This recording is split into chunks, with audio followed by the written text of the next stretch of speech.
Of cast में कहते हैं जाति का अंत। पहला किताब बाबा साहब का एनिहिलेशन ऑफ कास्ट। बाबा साहब ने जाति व्यवस्था के खिलाफ कितना अध्ययन किया था मेरे दोस्तों। ये जाति का अंत होने के बाद ही इस देश में सही भीमराज्य आएगा। मैं रामराज्य नहीं कहूंगा, भीमराज्य। हम लोग इससे आगे रामबाण उपाय नहीं कहेंगे, भीमबाण उपाय कहेंगे। हमारी संस्कृति हमें निर्माण करनी होगी, हमारी बच्चों के सामने हमें संस्कार रखने होंगे। सही मायने में छोटे छोटे शब्द, छोटे छोटे लफ्ज बड़ा काम करके जाते हैं। जैसे कि ध का मां करने वाले पेशवे।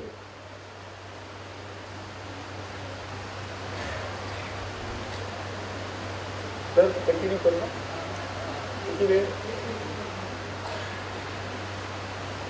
तो ये इतिहास है। तो वसई का किला जिन्होंने चिमाजी अप्पा के साथ लड़ा पुर्तगीजों के खिलाफ सन 1738 1738 चिमाजी अप्पा पेशवा, उसके साथ तुकनाक नाम का महार सरदार जिसको बड़ी जागीरी सरनाईकी पेशवा ने दी। आगे जाके इसके पहले शिवाजी राजा को जिसने भगवा ध्वज निर्माण करके दिया वो भी महार समाज का वलद राजनाथ।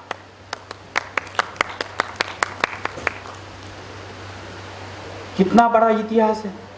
शिवाजी महाराज को भगवा ध्वज देने वाला महार समाज का आदमी, महार वलद राजनाथ। ये पेशवों के दफ्तरों में इतिहास मिल जाता है मेरे दोस्तों। क्यों इसने ये भगवा कलर चुना होगा? क्यों इनके ऊपर चिवर का कलर है? भगवा ये भगवान बुद्ध का कलर। भगवा तो ये विशेषण है, उसके बाद में रंग हुआ। जैसे कि महार ये शब्द जातिवाचक नहीं है दोस्तों, ये राष्ट्रवाचक संज्ञा है। लिख के लीजिए, आज के बाद जातिवाचक संज्ञा नहीं है महार, राष्ट्रवाचक है, जिसके ऊपर महाराष्ट्र का निर्माण हुआ।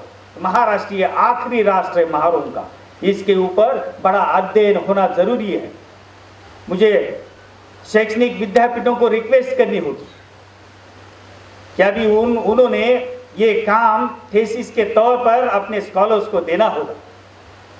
वो लोग मुझे बोलते हैं, मैं भीमा कोरेगांव के बारे में रिसर्च कर रहा था, मैं आखिर में भीमा कोरेगांव पर आऊँगा, उसके बाद में आप मेरा लेक्चर ख़त्म करूँगा कि इतना सारा मैं बोल नहीं सकता, आप सुन नहीं सकते, आपकी कैपेसिटी नहीं होगी।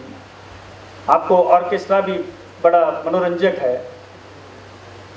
तो ये भगवा ध्वज देने वाला महार वलद राजनाथ, इसको सातारा जिले में सदाशिवपेट का ढालेपन का वतन दिया सन 1750 में, आगे जाके। लेकिन इसने शिवाजी महाराज को भगवे रंग का मिश्रण करके केमिकल बना के वो भगवा ध्वज बनाया था, क्योंकि उसके खून में भगवान बुद्ध का भगवा खून था। बाबा साहब भी चाहते थे कि भगवा ध्वज इस देश का ध्वज हो, है। उन्होंने अत्रे और गडकरी के साथ बात की थी। बाबा साहब के भी अंदर था इस भगवा रंग के प्रति स्नेह भाव।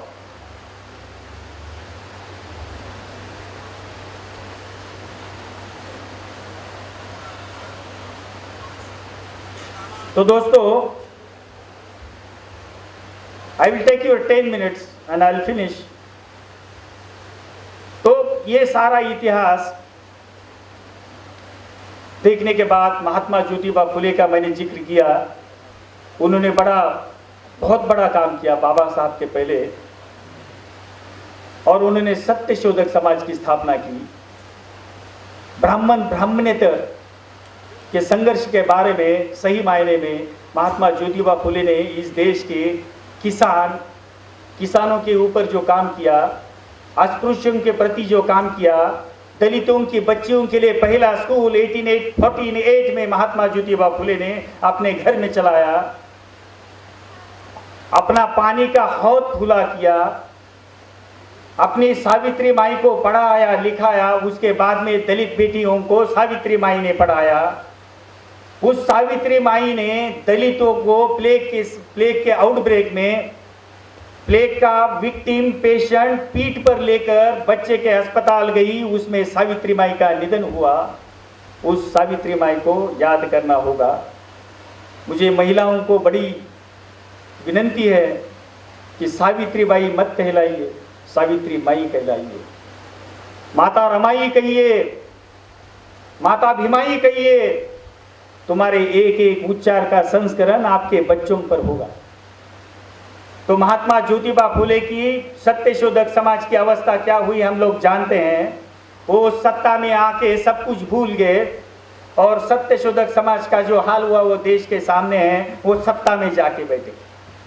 जो लोग इस देश के क्षुद्र थे, क्षुद्र यानी कि शिवाजी महाराज, संभाजी महाराज, ओबीसी, उनको क्षत्रिय नहीं माना था ब्राह्मणी धर्मों ने, इसलिए राज्याभिषेक को नकारा था। हम लोग क्षुद्र भी नहीं थे, we were not in the class, हम लोग वर्णों में नहीं थे, हम लोग अति क्षुद्र थे। और अति क्षुद्रों का स्थान तो इस देश में नहीं था। कोई किताब नहीं थी, कोई लॉ नहीं था। क्षुद्रों के लिए तो लॉ था, it was written, documentary evidence. अति क्षुद्रों के लिए कुछ भी नहीं। सामने आ गया, उसको ये फांसी दे दो, इसको मार दो, इसको ऐसा करो, इसको हकालो, इसको ऐसी किसी भी जैसी जबान से शिक्षा निकलती है वो शिक्षा हमारे लिए। तो महात्मा ज्योतिबा फुले ने लिखा कि भीमा कोरेगांव का संग्राम क्यों हुआ। मराठे शाही में शिवाजी के राजा के साथ, संभाजी राजा के साथ हमारे लोग थे, लड़ते रहे। संभाजी राजा का तो बड़ा उपकार हमारे समाज पर है और संभाजी राजा के लिए हमारा रायप्पा नाम का अंगरक्षक इस स्वराज्य में मरा, शहीद हुआ। महाराष्ट्र में एक भी मराठा संभाजी के लिए मरा नहीं। संभाजी के लिए 2 आदमी मरे महाराष्ट्र में। एक था औरंगजेब राजा का सरदार मियां खान और दूसरा था रायप्पा। उसके बाद में जो हाल हुआ और बालाजी विश्वनाथ ने पेशवाई, मराठे शाही खत्म करके जो पेशवाई शुरू हुई, वो लोग बड़े जालिम निकले। पहला सवाई माधवराव पेशवा के बारे में मुझे कुछ नहीं कहना। He was a good, he was gentle in administration। 1795 की जो खरड़ा की लड़ाई है जिसमें सिद्धनाथ सरदार का नाम लिया जाता है, वो महार सरदार था। उन्होंने 1795 में खरड़ा की लड़ाई में परशुराम पटवर्धन नाम के सेनापति की जान बचाई थी। उसका बड़ा सम्मान हुआ था शनिवारवाड़ा में, सिद्धनाथ सरदार। आज भी सांगली जिले में कळंबी गांव, ये सिद्धनाथ महार को पूरा गांव इनाम दिया गया है। ये संभाजी पुत्र शाहू महाराज ने दिया था। उसके बाद में जैसे जैसे पेशवा की सल्तनतें आती रही तो he was a second Bajirao Peshwa, जिसे मैं आपके सामने प्रकट कर रहा हूं। Hardly I will take 10 minutes, please bear with us. जो सेकंड बाजीराव पेशवा आ गया, उन्होंने सब अस्पृश्य समाज के ऊपर जुल्म ढाए। महात्मा ज्योतिबा फुले ने लिखा, उन्होंने लिखा कि अगर किसान टॅक्स अगर ज्यादा नहीं दे पाता है तर त्याला मराठीत हिंदीत काय म्हणतात मला माहित नाही। जो शेतकरी सारा देऊ शकत नाही, अतिरिक्त सारा जो लावेल तो सारा, त्याला तापलेल्या तव्यावर तो उभा करायचा पेशवा। सोनारांचं एक ग्रामण्य त्या काळात झालं होतं। सोनार हे समाज स्वतःला दैवज्ञ ब्राह्मण समजतात। पहिला हल्ला सोनारांवर या पेशव्याने केला आणि सोवळ्या ओवळ्याचा प्रकार सेकंड बाजीराव पेशव्याच्या काळात वाढल्यामुळे अस्पृश्यताचा अतिशय कळंच झाला। गुलटेकडी नावाचं पुण्यातलं मैदान आहे, तिथं अक्षरशः तलवारीनं तो महार मांगांची मुंडकी उडवायचा आणि चेंडू फळीसारखा क्रिकेट खेळायचा। हे लिहिलं मुक्ता साळवे नावाच्या मातंग समाजाच्या लेखिकेनं। अहो कुठला दादासाहेब फाळके पहिला सिनेमा जर केला असेल, भिंतीवरती चित्र काढून तिनं महारमांग समाजावरचा अन्याय हा चित्ररूपी ह्या देशाला दाखवला, ती आमची चित्रपट निर्माती मुक्ता साळवे. आणि या सत्यशोधक चळवळीबरोबर ज्यांनी हिरिरीनं काम केलं आणि त्या काळात बाबासाहेबांच्या अगोदर या देशाला, या देशातल्या शंकराचार्याला, या देशातल्या धर्मशास्त्राला, या देशातल्या सवर्णांना मूलभूत प्रश्न विचारला. विटाळ विध्वंसन नावाचा ग्रंथ लिहून त्यांचं नाव होतं गोपाळ बाबा वलंगकर. गोपाळ बाबा वलंगकर हे माता रमाईंचे नातेवाईक होते. लष्कराच्या पलटणीतून निवृत्त झाल्यानंतर 1888 साली विटाळ विध्वंसन नावाचा ग्रंथ लिहिणारा हा गोपाळ बाबा वलंगकरांच्या प्रती मी आज तुम्हाला विनंती करतो की गोपाळ बाबा वलंगकरांचा विजय असो एवढी तरी घोषणा त्यांच्यासाठी द्या. गोपाळ बाबा वलंगकरांचा. या घोषणेतून होईल काय की तुमच्या कानातून जाऊन ते लक्षात येत. आणि विटाळ विध्वंसन नंतर, महात्मा ज्योतिबा फुलेंनंतर भीमा कोरेगावचा संग्राम व्हायला ठिणगी पडली. त्यावेळेस ब्रिटिश आर्मी, व्यापारासाठी आलेल्या ईस्ट इंडिया कंपनी, राणी इलिझाबेथने दिलेले जाहीरनामे, व्यापारासाठी आलेल्या लोकांनी स्वतःच्या लष्कराच्या पलटणी तयार केल्या. त्यांच्यामध्ये सगळ्यात जास्त भरणा जर असेल तर तो महार समाजाचा. Recorded history. सगळे ब्रिटिश जर्नल्स बाहेर काढले, आर्मी जर्नल्स बाहेर काढले तर आपल्याला इतिहास दिसतो. कारण मुघलांपासून लष्करी पेशा हा महारांनी सांभाळलेला आहे. तर या लोकांनी दुसऱ्या बाजीराव पेशव्याच्या दरबारात जाऊन एक विनंती केली. 1795च्या लढाईमध्ये आपली बाजी लावणारा, प्राणपणाने बाजी लावणारा सिद्धनाथ बाजीराव पेशवा के सामने खड़े होते और उनको कहते हैं कि एक तरफ आप मुझे गोल्ड का ब्रेसलेट देते हो, सोने का कंगन, हमारा सम्मान करते हो, हमारी तलवारी को सलाम करते हो, और दूसरी बाजू में हमारे समाज को इतना नीच बर्ताव करते हो, इतना नीच व्यवहार करते हो. तो सिद्धनाथ का अपमान सेकंड बाजीराव ने किया था. उसने मराठी में कहा था,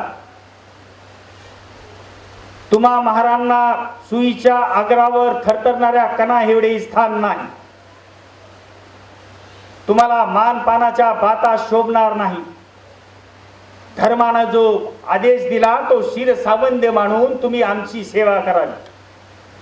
आणि उसके बाद में ये संघर्ष हुआ, भीमा कोरेगांव का संघर्ष. भीमा कोरेगांव का संघर्ष. मुझे आपसे विनंती है, आप जब कभी भी पुणे आ जाएंगी तो कृपया करके भीमा कोरेगांव के उस 500 जवानों को नमन करने के लिए, वंदन करने के लिए भीमा कोरेगांव को जाइए. वहां नजदीक संभाजी राजा की हत्या की गई. मनुस्मृति के अनुसार उनकी हत्या हुई. उन राजाओं को भी नमस्कार करना हमारा कर्तव्य है. और ये 500 जवान जिन्होंने नेतृत्व किया भीमा कोरेगांव के वॉर में, इसे एंग्लो इंडियन वॉर कहते हैं, ये हुआ था 31 दिसंबर 1817. That paltan was started from Shirur to Pune. 27 मील रात भर चलते रहे 500 जवान भूखे पेट. पानी भी नसीब नहीं था.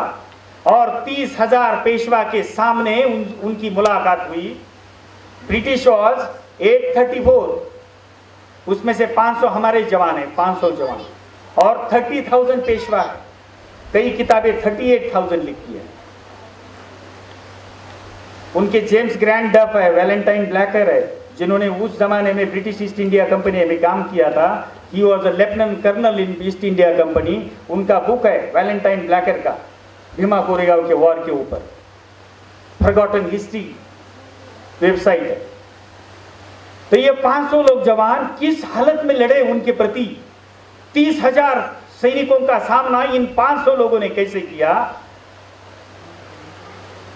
तो कौन सी ऊर्जा थी उनको. हमारे सामने तो ये ऊर्जा है अभी.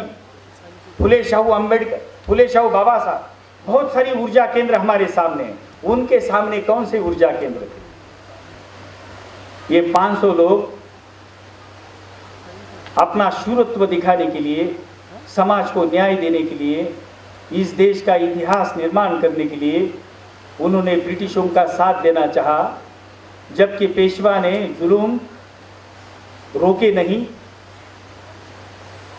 ये तो अलग बात है कि बाकी लोगों के ऊपर पेशवा क्या अन्याय करता था। ये तो इट इज रिटन हिस्ट्री। वो 300-400 महिलाओं को नहाने के लिए उसके दरबार में बुलाता था। इट इज रिकॉर्डेड हिस्ट्री, हम लोगों ने नहीं लिखा, इट इज रिकॉर्डेड। और उनके साथ क्या व्यवहार होता था या आप सोचिए तो सेकंड बाजीराव पेशवा के प्रति जिनके मन में स्नेह भाव होगा उनको समझेगा। और ये 500 लोगों का नेतृत्व करने वाले सोमनाथ और रायनाथ, जो उस स्तंभ पर उनका नाम रचा गया है, वो शहीद हुए। वो शहीद होने से पहले एक दिन की लड़ाई में 30,000 सैनिकों का उन्होंने कैसा निपात किया। तो मैं सोमनाथ का एक कोट जो मैंने लिखा है, वो क्या बोला होगा अपने इन्फेंट्री को, पायदल लोगों को, हमारे लोगों को, उस जमाने में किस भाषा में उसने उन्हें प्रेरित किया होगा। तो उसने ये जरूर कहा होगा, सोमनाथ ने ये जरूर कहा होगा, अरे माझ्या वीरांनो, तुटून पडा दुश्मनाच्या अंगावर, चालून जा कुठच्याही हत्यारानं, हाती येईल ती काठी का असे वेस करायची, तिला शमशेर बनवा तुमच्या मर्दानगीची।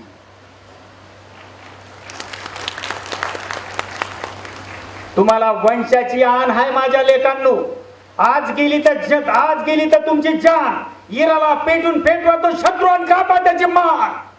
ऐसे कहने वाले मेरे सोमनाथ, जिन्होंने ये ऊर्जा भीमा कोरेगांव के रणांगन में दी होगी, उनके लिए ये स्नेह भाव और आदर भाव व्यक्त करते हुए, उनको नमन करते हुए, और सही मायने में उस स्तंभ को इस देश में सबके सामने लाने वाले हमारे बाबा साहब 1927 में 1927 में 1 जनवरी 1927 में बाबा साहब भीमा कोरेगांव के तट पर गए। उन्होंने नमन किया उन पूर्वजों को,